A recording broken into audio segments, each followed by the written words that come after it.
बीडच्या हनुमानवाडीत सशस्त्र दरोडा, महिलेचे दागिने ओरबाडून चोरटे पसार, तर पतीच्या डोक्यात धारधार शस्त्राने वार।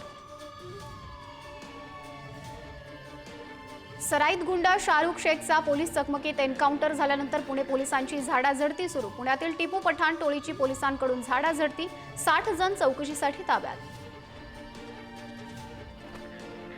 धुळ्याच्या शिरपूर पोलिसांकडून स्पोर्ट्स बाईक चोरणाऱ्या टोळीचा पर्दाफाश, 13,90,000 रुपये किमतीच्या 12 स्पोर्ट्स बाईक जप्त करत दोघांना अटक। यवतमाळमध्ये शेतकऱ्याला मारहाण करणाऱ्या तिघांविरोधात घाणजी पोलिसांकडून गुन्ह्याची नोंद। मारहाणीनंतर नैराश्यात शेतकऱ्याने केली होती आत्महत्या। कोल्हापूरच्या मसाई पठारावर प्रवेश शुल्क मागितल्याने वन कर्मचाऱ्यावर प्राणघातक हल्ला, पन्हाळा पोलिसांत गुन्हा दाखल, 12 जणांना अटक। पट्टण कोडोली येथील 20 जणांच्या टोळक्याकडून हल्ला। नागपूरच्या खापा इथं देशी कट्ट्यानं गोळ्या झाडून एका तरुणाची हत्या, जुन्या वादातून गोळीबार केल्याची माहिती। आरोपीनं स्वतः पोलीस स्टेशनमध्ये जाऊन केलं आत्मसमर्पण।